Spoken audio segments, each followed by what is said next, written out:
Welcome to Discover Resilience, the podcast, a series dedicated to deepening conversations around a critical shift, how organizations are breaking down silos to achieve true enterprise-wide resilience. Join us as we sit down with customers, industry leaders, and Everbridge experts, exploring everything from the philosophical to the strategic and the tactical steps of what it truly means to build and maintain resilience. I'm Casey Daghai. And I'm Shay Bond.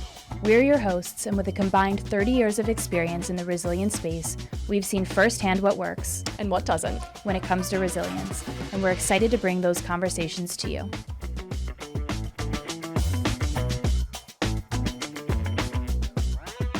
So I was talking to someone the other day about different places that I would live. And when I was younger, when I was graduating college, I had thought about going out to Colorado. There was a graduate school that I had looked at, I had gotten into.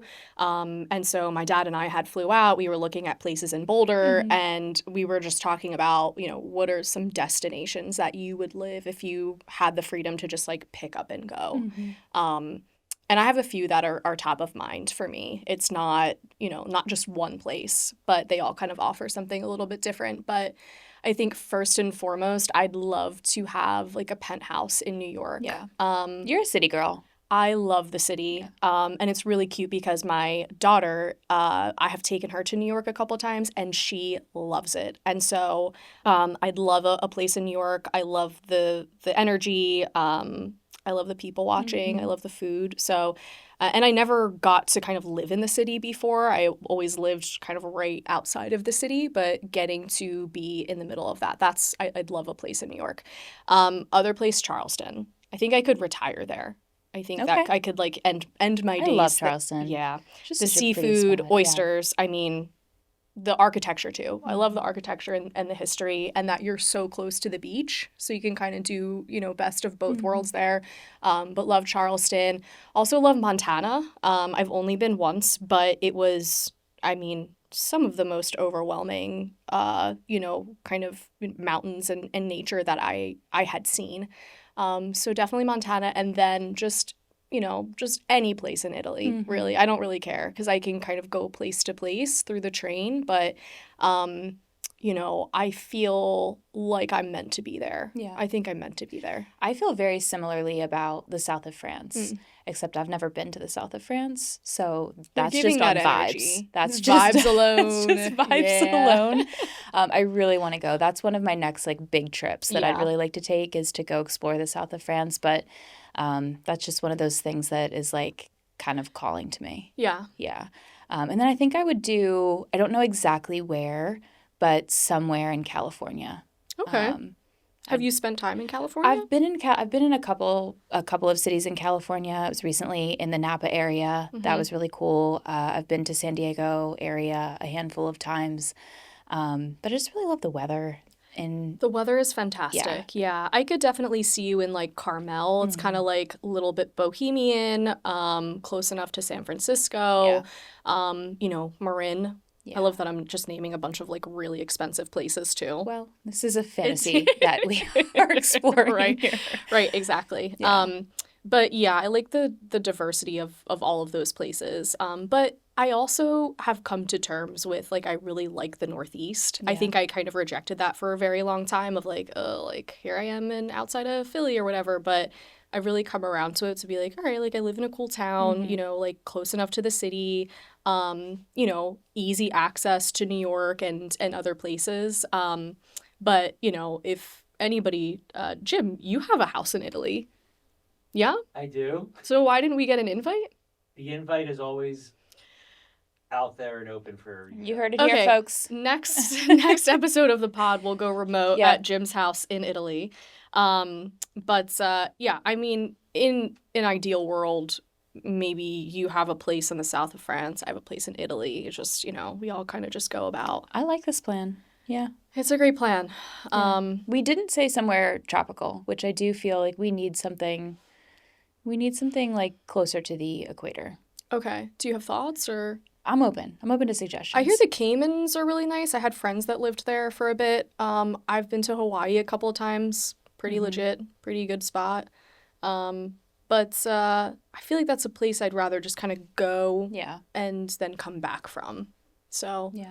but if it's a free house, then I'll take it wherever. Our free fantasy house. Yes, Yeah. exactly. But yeah, Jim, we'll be calling you. So. You're welcome. All right. All right. Well, very insightful. Let's get to Italy and let's kick off And let's this get into episode. this episode.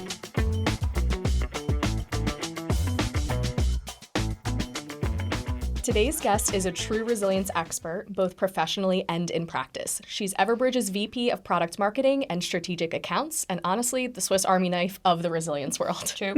True.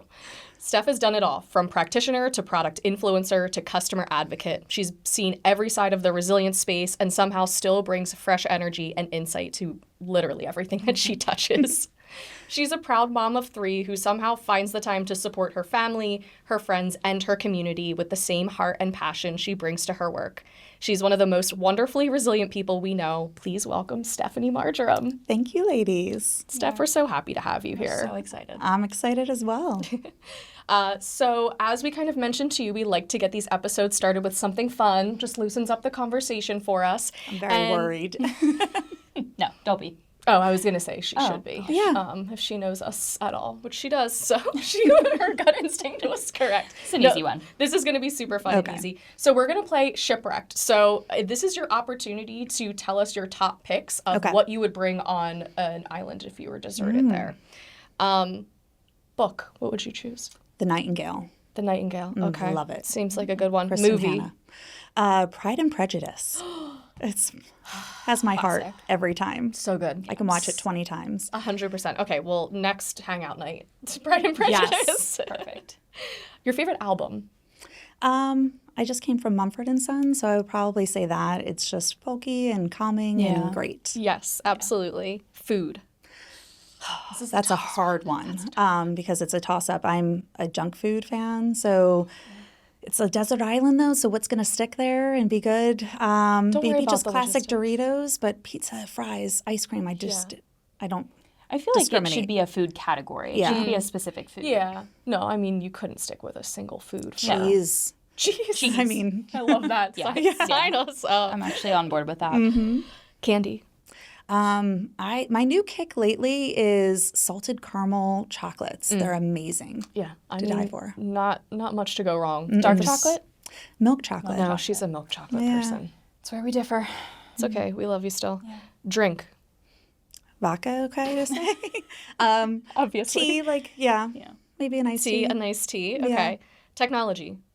My phone. Yeah. I would bring it obviously. along. Obviously. All right, last one. Tool. I feel like a drill. You can use it for drill. anything. You Yeah. can have different drill bits with it. Yep, So you you have could a make your screwdriver. You can use the butt of it for a hammer. You're good. Very smart. Golden. That's yeah. smart. Yeah. Yeah, You that's a could good build one. yourself a little home, Little maybe hut. a little lounge. Yeah. You know, lounge space. Is there electric on this island? Because There's that's going to the- have to be. Look, if I'm Yes. deserted on an island, I mean, Yeah. That's one of the requirements. Okay, good. I'm out at sea. If I don't have a not, drill. somebody take me back to where I'm supposed to be. Yeah. Wonderful. Well, thank you for entertaining us and playing No Shipwrecked. problem. Yeah, awesome. All right, I want to approach this conversation from kind of 2 different perspectives or directions. And the first, obviously we've all been in the resilience space for most of our careers, and we've had the opportunity to really see firsthand what an organization that is made up of individually resilient people, the value that it brings and the impact that it has. We've experienced, what resilient people contributing to an organization looks like and feels like. We've seen that, when things get dicey or when there are trying times. We've experienced that, and we've seen it with some of our customers. So, that's one facet. I want to talk about the culture of resilience and investing in individual and personal resilience at an employee level. But we've also all had the opportunity to know each other for a long time and work Yes. together very closely for many years.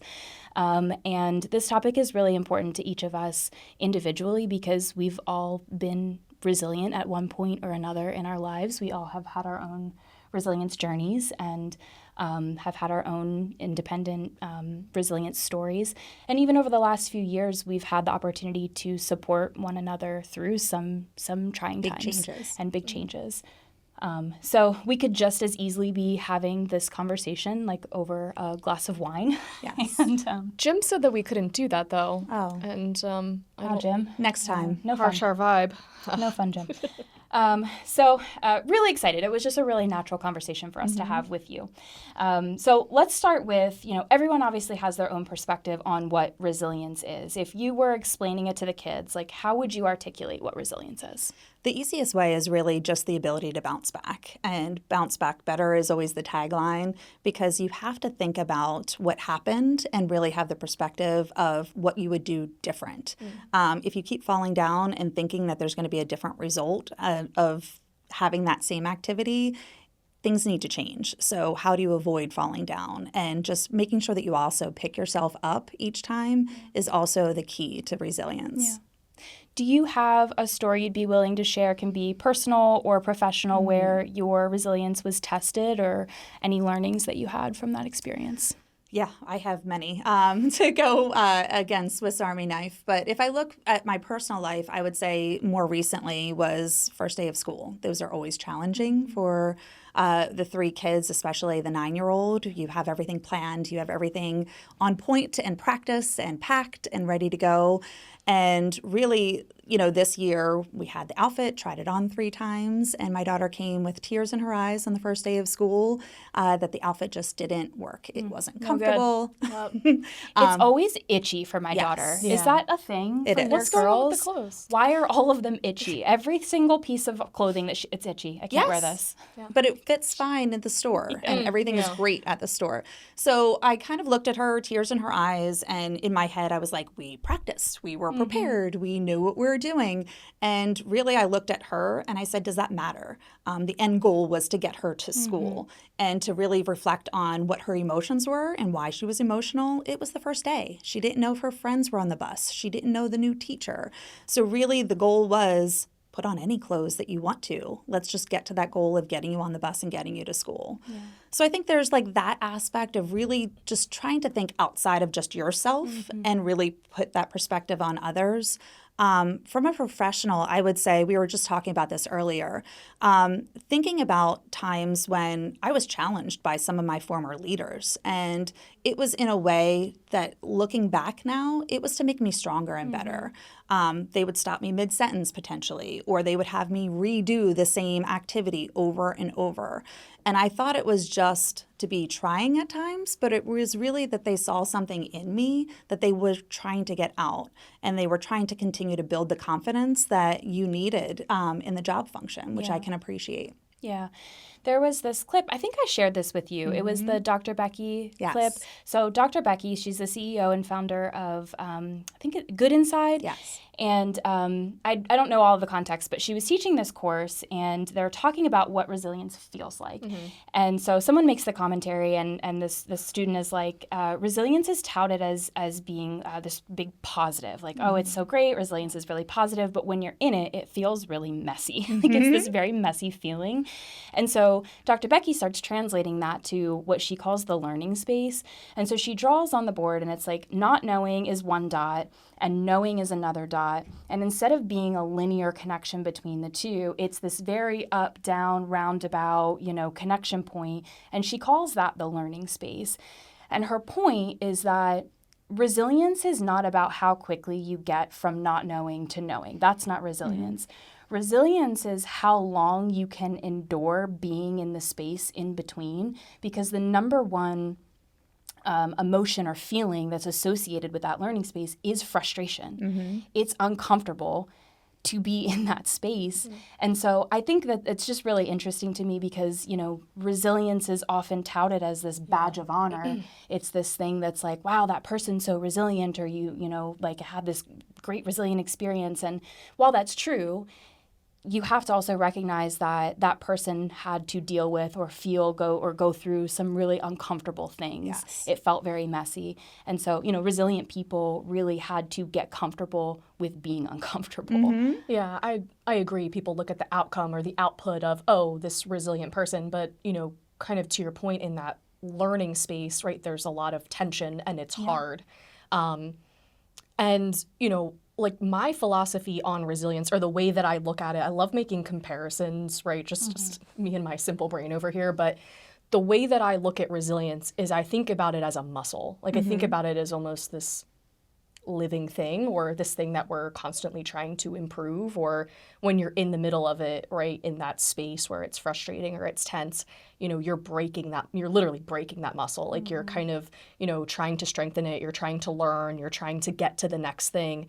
And so one thing that, I like to do is I actually like to force myself to look back at moments or times that have been really challenging for me and think about it as that muscle. Like I went through that thing, and then when I inevitably get to the next part of it, right, the next situation or phase or, situation, I think of it as, okay, I went through that thing, I developed that muscle, and now I am stronger because of it. And I know that I'm probably going to break that muscle again and kind of make it a little bit stronger, but that's what it will look like at kind of the tail end of it. Talking a little bit more about the tactical, right? Like thinking about habits that you have or the mindset that you have. And again, Steph is really the only person that I would think to have for this particular episode because you have such strong habits and you're such an optimistic person. But, what do you think are some of those habits or affirmations, mindsets that make someone's ability to bounce back even better?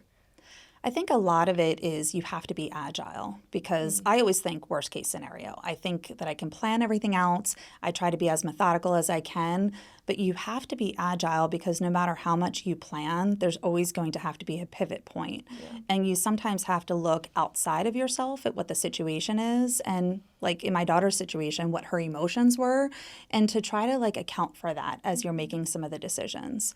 I'm always more of the heightened state. I'm the caretaker. I want to take care of everybody else's problems. But then I also have learned that is not good for even myself and my own mental standing. Yeah. So I also have learned over time in my reflection that I can't solve for everyone and everything. Yeah. Which is hard. It's hard for me to not be in control and to not solve others' problems, but it's not good for my well-being and my mental status as well. So I need to kind of find that balance, and that's what I continue to always strive to work on. Right, yeah. So thinking about, some experiences that you've had, like challenging phase in life, again, whether personal or professional, some people, I think on the other side of that, after that phase has kind of died down or that situation has ended, some people feel like this sense of relief, like, okay, it's over. I'm so glad I can move on to the next thing. But then others can really, I think, still feel the physicality of that. Like I know personally I'm thinking of a particular situation where the physicality just kind of stayed in me for months. And you still feel this sense of uncertainty. But, in situations like that, how do you look at that phase that comes after? Like, what is your perspective in that? It is the learning phase. I go back to what Shay was saying, too, because you have to reflect on accepting how you're feeling and give yourself that grace that a lot of times you're going to have that anxiety or those trigger moments to see, is that going to happen again? But I think talking through them, really leaning on a resilient community and the two of you, we've worked with for years. And that's where in the trying times, especially professionally, it's great to have a sounding board, to be emotional, to be honest and true to myself, to you, to get guidance, because I don't have all the answers. And that's really where the resilience isn't just from me, it's building a community around you of trusted confidants that you can lean on, that you can voice your frustration or your uncertainty with, and just get some guidance and perspective, I think is critical. And I think that's really where kind of that muscle work does come in, because it is really easy. And I have seen people, and I have even chosen myself in certain circumstances, it's really easy to just be like, okay, well, that's done. Close that chapter, move on from Put that in the piece. Box under the bed. Yeah, It's going bury to that come one. up at some time. Right, exactly. So I think the healthy thing to do is to kind of be willing to unpack it a little bit, be willing to kind of talk through it, as hard as it can be. Yeah, for sure. I think it's easier, or at least me personally, after you've been through so many of those things, that in the beginning it is easier to, kind of move on and say, I'm going one direction, it's straightforward. But I've found it to be very cathartic to look back and say, all right, I know that was messy and I don't actually like thinking about this thing, but what are the pieces and parts that, I can recognize, like maybe that I did well. Like how often do we actually sit down and say, oh, I did that thing actually kind of well, I used some of my lessons learned, or I applied that skill, or I leveraged my people and my trusted team of advisors. And sometimes it's timing too. Like when is the right time to reflect back? Because sometimes it's too raw and you're too vulnerable that you're not ready. But guess what? It's going to rear its head at some point in your life. For sure. That's why, there's trusted therapists out there that we can lean on. Yes, but, exactly. It's just something that reflection is critical because it helped you to be the person who you are today. And that's what just continues to make you resilient moving forward. Yeah, agree. So having known each other for as long as we have, we all definitely have very different mindsets and approaches to managing some of our situations. So when we look ahead at a potentially challenging situation, I know that we kind of have different takes on how we think about things. So Steph, can you describe your approach or your take on how you think or outlook on certain things? And I kind of hinted to this already, but I do plan for the worst thing that could happen. And it's horrible because I think of what could happen to the kids, what could happen to my peers, what could happen moving forward. But I also have to lean on teetering it back a little bit, that it isn't always going to be that worst case. It is different steps and phases and breaking it down, which is very helpful. And having people to right side me with the rosy side of things, like the two of you, that bliss is sometimes good too. Yeah. Yeah. I definitely err more on the side of I will just be prepared for anything naturally and live in a state of delusion. Yeah. I just kind of operate in a state of delusion. It's going to be fine. I will figure it out. I am capable of anything. I like to think that I have the I can do anything gene. Yes, you do. And so whatever may come, I will persevere. And so I have the plan for you if you exactly. That's why I have a trusted team of advisors. Yes. I'm Steph's got that figured out, and Casey's probably got some details ironed out. So if I show up, we're good. Yes. It's very aligned with your thought that if you were face to face with a lion, that you would be friends with it. I feel very passionately about that. I know you do. Mine's a tiger. It would love me. See? Curl up and purr. See? Yeah, sure. I'd love. You know what? Let's do that. I think next we get podcast. tested out. We'll just bring in some road animals. I'm more aligned with the way that you process things. And I think, because I am a planner, we've probably talked about this multiple times on this podcast at this point. I like having a plan. I really do. It makes me feel calm. I don't like uncertainty. I like being prepared. I really do. Now, I walk into it and say, if I do these things, then I, to your point, will be prepared for anything, because I think a little bit of that is because I've been in that situation, right, where you were unprepared. Or you walk into a situation where you had no idea and maybe you didn't think about the skill sets that you needed to bring to something, or the, mental fortitude that you needed to have. And so for me, I'm I've, been through some stuff, but it's, if I can prepare in this way, then I know I'll walk out okay. But to your point, it is really helpful to have people in your circle that have different perspectives, so that if I'm leaning in that in kind of one end of the spectrum, maybe a little bit too much, that can sometimes be pretty detrimental to me because I'm overthinking it. And then at the end of the day, I've probably over-prepared and wasted my time and mental space for something that didn't actually turn out bad. So being able to take others' perspectives and say, okay, maybe for this situation, I actually don't need to go to this extreme. I can pull it back a little bit. Well, and it's not even that I don't like to have a plan, because I do, but I don't like to go into the catastrophic. I don't like to go into, and I think that's where there have been instances where I've been able to pull you both back from the ledge to be like, hey, nope, we're not going to go there. That's not necessary. Let's stay in the happy place. And we're like, hey, you need to get on board with the plan. You need to get in the crazy. You need to have a little bit of a plan here. But the big part of that is trust. Yeah. We trust one another, and we have that trusted circle that we can lean on. Yeah, and it's about being able to balance those things and pull those right levers in the right times. Yeah, 100%. Yeah.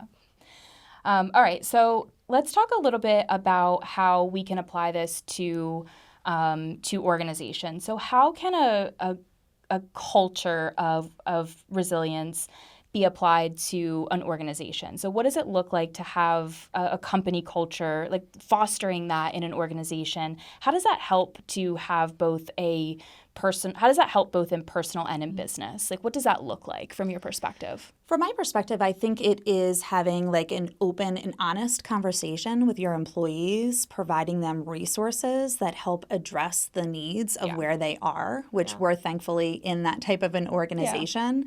And it's also understanding like who is around you. So there's trusted teams both within your group, but also that you can lean on within other networks. Communication is critical. Even communicating that sometimes you are uncertain of what the next step is. You know, we just went through, the three of us, an acquisition over a year ago. There was a great state of uncertainty, and there were people looking to us as leaders, and we didn't have all the answers, but they at least knew that they had us to lean on, that they can come to, just to even talk through their feelings and their thoughts at that time. And I think that that's really important. Like, how can you lean on somebody and ask questions? They might not have the answers, but trust them that they're going to help to guide you through that state of uncertainty. Yeah, I agree. I mean, that's a great example of a lived experience that we've recently had. And I know that that being able to have that open communication and have people be able to say, hey, like, I'm really, especially early stages, you know, hey, I'm really concerned about this thing, or what does this mean?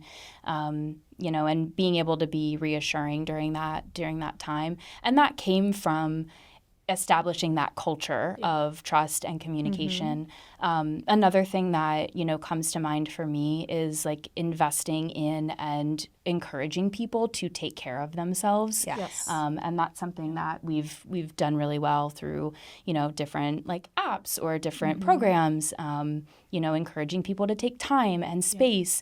That's something that you do really well. You are the queen of making sure that like people are taking the time that they need and investing in themselves. Shayla, when are you taking your next Listen, MTO? it's on the calendar. Okay. It's on, We'll check after this. Holding people accountable too. Like, you know, you talk through personal and professional goals, but like having that trusted circle that holds you accountable to take time, to take a moment just to get your mindset right, or to take a girls' day, or take time with the kids, whatever it might be. Just take a stroll through the park and an afternoon to yourself is really critical, because you can't be your best self if you're not feeling whole mentally on your own. I can't give my all to the team and to my customers. 100%. Yeah, for sure. And I think that leads nicely into kind of the tangible takeaways here, right? What are some of the pieces of advice that we would share? And, you know, we've talked about this multiple times, but define who your trustees are. Like, who's your trusted set of advisors, and within your friends group, whether it's inside the organization, outside the organization, a mixture of both,